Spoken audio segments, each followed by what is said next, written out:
जाट लीडरों ने भाजपा को जाट लैंड में मजबूत कर दिया। ज्योति मिर्धा भले खुद चुनाव हार गई, लोकसभा का भी हार गई, विधानसभा का भी हार गई। जी, राधा मोहन दास अग्रवाल क्या कुछ कह रहे हैं, पहले उनको सुन लेते हैं, फिर हम आपके पास वापस लौटते हैं। भारतीय जनता पार्टी जिंदाबाद। प्रभारी जी, नतीजा आ गया, प्रतिक्रिया क्या है? मैंने तो आप लोगों को पहले ही बताया था कि भाजपा की बड़ी ऐतिहासिक जीत होगी। इस चुनाव में 7 में से हमारे पास तो खाली 1 सीट थी सलमपुर की, और नागरिकों ने हमें 5 सीट जीता दिया, यानी 400% एक्स्ट्रा जीत हम लोग को प्राप्त हुई। ये एक ऐतिहासिक जीत है। ये माननीय प्रधानमंत्री जी के प्रति जो पूरे देश में आकर्षण और विश्वास है, ये उसका प्रतिबिंब है। माननीय भजन लाल जी ने जो पिछले 1 साल में काम किए हैं, ये उसके काम के प्रति जो एक नया विश्वास पैदा हुआ है, ये उसकी जीत है।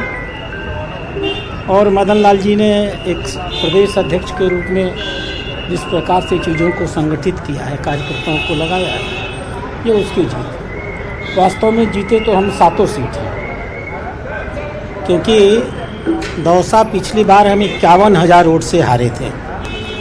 हमारी और कांग्रेस की जीत का जो अंतर था वो तकरीबन 51,000 था, 50,949 वोट, और इस बारी वो अंतर 2,300 वोट तक सिमट गया है। यानी माननीय सचिन पायलट जी सिर्फ पूरे प्रदेश से नहीं ख़त्म हुए हैं, बल्कि अब दौसा के लोगों की भी प्राथमिकता नहीं रह गई। किसी तरह से उनके ऊपर दौसा के लोगों ने दया की है, जो उनको 2200 की वोट दिलवा दी है। रौत के बारे में भी मैंने आपको पहले बताया था कि लोगों के मन में बहुत गुस्सा है, और आपने देखा पिछला चुनाव हमने 70,000 वोट से हारा था, और ये चुनाव बमुश्किल हमने 20-22,000 की वोट से हारने का काम किया। तो मैं ये कह सकता हूँ कि पिछले अधिकृत रूप से मैं 5 सीटों पर ही भाजपा जीती है। जीत हमारी दौसा में भी ठीक है, जो 1 वोट से भी हारता है वो भी हारता है, लेकिन दौसा में भी हम जीत के ही निकले हैं। और 84 में तो हम एक जो नई राजनीति लड़ रहे हैं देशद्रोहियों के खिलाफ, हिंदू द्रोहियों के खिलाफ, देश के टुकड़े करने वाले लोगों के खिलाफ, वहाँ के भील समाज ने सिद्ध किया है कि वो बड़ी संख्या में हमारे साथ इस मुद्दे पे हमारे साथ हैं। मैं राजस्थान के नागरिकों को बहुत बहुत बधाई देता हूँ। एक सलूबर के अंदर, सलूबर में बाप के घर में रणनीति के साथ कि सबको बैठा के बात करना, समझाइश करना और जिम्मेदारियां देना, क्या सभी खरे उतरे हैं लगभग? देखिए, मेरी रणनीति थी, मैं ये नहीं कहूँगा खरे उतरे हैं, ये मैं कहूँगा। मैं इस बात की मेरे अंदर बहुत खुशी है कि चाहे वो मुख्यमंत्री हों, चाहे वो उनकी मंत्रिमंडल के सदस्य हों, चाहे वो प्रदेश की टीम के लोग हों, चाहे जिन लोगों को टिकट नहीं मिला वो भी, भारतीय जनता पार्टी में किसी प्रकार का कोई विद्रोह नहीं हुआ है। और यदि हम लोगों ने किसी को टिकट नहीं दिया है तो उसने भी पार्टी के अनुशासन का सम्मान किया है और बहुत खुशी इस चुनाव में अपना योगदान किया है। तो राजस्थान की भाजपा ने पूरे देश के सामने एक आदर्श राजनीति का उदाहरण प्रस्तुत किया है। 0 विद्रोह और 100% अनुशासन। और भारतीय जनता पार्टी में जब ये चीज़ें होंगी तो मोदी जी तो अकेले ही काफ़ी हम लोग को जिता लेने के लिए, हम लोग तो सिर्फ निमित्त हैं, उसका श्रेय लेते हैं। केंद्रीय पर्यवेक्षक की जिम्मेदारी दी गई है, खासकर संगठनात्मक चुनाव को लेकर एक बड़ी जिम्मेदारी, दोहरी खुशी है आज आपके लिए। एक ही प्रकार की जिम्मेदारी है, मैं पहले से भी यहाँ का प्रभारी हूँ।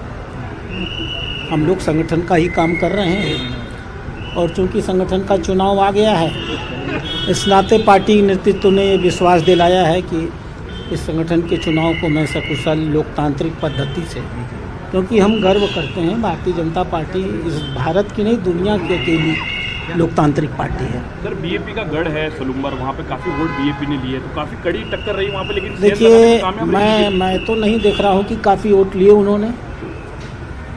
पिछली बार हम 70,000 वोट से वहाँ हारे थे, और इस बारी खाली 22,000, कितना है 22,000 में 22,000 या 23,000 का अंतर है। तो हमने उनमें सेंध लगाई है। उनके वोट बहुत तेज़ी से हमारी ओर आए हैं। हमें इस बात का बहुत संतोष है कि 84 हमारे लिए सिर्फ एक विधानसभा नहीं है, एक जो नकारात्मक राजनीति का केंद्र 84 बन रहा था। बिना जनता के सहयोग के कोई लड़ाई नहीं लड़ी जाती और हमें खुशी है कि 84 में रौत की पार्टी के वोट भी घटे हैं और उसी हिसाब से हमारी पार्टी के वोट बहुत बढ़े हैं। आने वाले समय में यह राजस्थान के हित में भी है और 84 इत्यादि जो हम बागड़ क्षेत्र कहते हैं। ये माना जाए सर मेवाड़ में बीजेपी का कद वापस जो है वो जगह बना रहा है, बीजेपी के गढ़ में आप लोग सेंध लगाने में कामयाब हो रहे हैं। अब देखिए, एक पार्टी थी RLP, तो एक चूहा था जो अपने को शेर समझ बैठा था, जनता ने उसको वापस चूहा बना दिया है। अभी एक शेर और बनता था, इस चुनाव में वो बिल्ली हो गया है, अगले चुनाव में वो भी चूहा हो जाएगा। तो ये जो कुतर पुतर कर रहे हैं लोग, ये धीमे धीमे राष्ट्रवादी राजनीति के सामने इनका पराजय है। आज नतीजे आ चुके हैं, आपने कहा था उसके बाद बोलेंगे। समरावता की जो घटना हुई थी, नरेश मीणा ने बड़ी टक्कर दी है, खासतौर से कांग्रेस को नुकसान पहुंचा, बीजेपी जीती है। देखिए, क्या कहना? नरेश मीणा ने किसी को कोई टक्कर नहीं दी है। उन्होंने अपना सिर दीवार से लड़ा दिया है और अपने आप को टक्कर दी है। ये उनका भ्रम है कि वो किसी को टक्कर दे रहे थे। उन्होंने अनावश्यक रूप से वो न्यूसेंस जानबूझ करके एक सेंसेशन क्रिएट करने के लिए और लोगों का दिल अपनी ओर आकर्षित करने के लिए वो नकारात्मक कार्यक्रम किया था। किसी भी अधिकारी को, कोई भी हो, मैं किसी का नाम नहीं लूँगा, आप उसको किसी को लागू कर सकते हैं। अधिकारी अपना कार्य तो करते हैं और अगर वो गलत करते हैं तो उनके खिलाफ कार्रवाई के व्यवस्थाएं और प्राविधान हैं। आप चुनाव आयोग को शिकायत करते, चुनाव आयोग उनको सस्पेंड करता, उनके खिलाफ कार्रवाई करता। अब जनप्रतिनिधि अगर कानून को अपने हाथ में लेने लगेगा तो नागरिकों के लिए तो वो आदर्श होता है, नागरिक लेने लगेंगे। अब तो इस देश में अराजकता और अव्यवस्था आ जाएगी। तो राजनीतिक महत्वाकांक्षा की पूर्ति करने के लिए वो सुनियोजित तरीके से उस चुनाव केंद्र में घुसे थे, जानबूझ करके उन्होंने ऐसा काम किया था। अब होता है कुछ लोगों की अपनी एक नकारात्मक राजनीति करके अपने आप को स्थापित करने का एक खेल चलता रहता है। महत्वाकांक्षाओं के विभिन्न स्तर होते हैं, तो वो नकारात्मकता तक भी जाती है। उनको ऐसा नहीं करना चाहिए था। एक परिपक्व राजनेता इस प्रकार का आचरण नहीं करता है। दौसा की आग का मंथन करेंगे आप लोग? दौसा में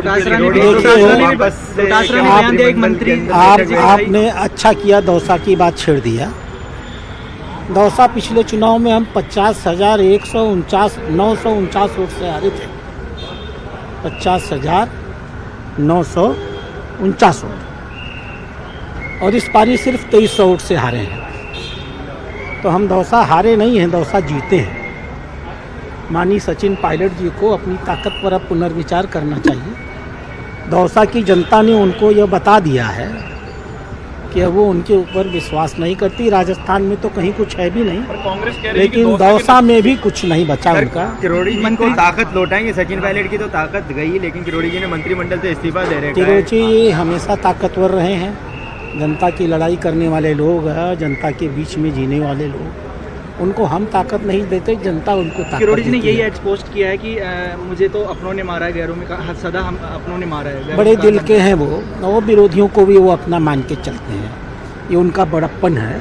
आप उनके कहने के भावार्थ को समझ नहीं पा रहे हैं। डोटासरा जी ने कहा है कि सर कि सचिन पायलट ने कमबैक किया है दौसा की सीट से। सचिन पायलट की टीम में एक और सिपाही जुड़ गया है। अब पता नहीं, सचिन पायलट जी को अपनी टीम ठीक करनी पड़ेगी। अगर उनकी हार 51,000 की जीत की मार्जिन घट करके 2300 पर आ गई है, तो वह भारतीय जनता पार्टी उनको बहुत संज्ञान में लेने की स्थिति में नहीं है। हम वहाँ बहुत मजबूत हैं और किरोड़ी मल जी हमारे बहुत मजबूत नेता हैं। और भाई जी, नतीजे के बाद ही माना जाए कि अब संगठन में, सत्ता में फिर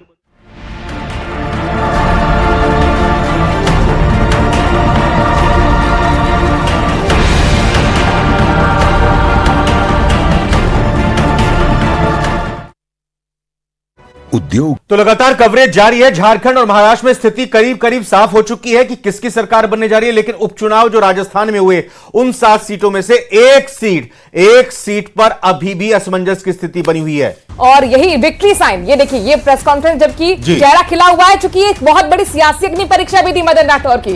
प्रदेश अध्यक्ष बनने के बाद उनके सामने पहला चुनाव था, भले ही उपचुनाव हो। ये मदन राठौर के साथ साथ भजनलाल शर्मा के लिए भी अग्नि परीक्षा थी, और भजनलाल शर्मा चूंकि खुद जमीन से जुड़े कार्यकर्ता बीजेपी के रहे हैं और उस लिहाज से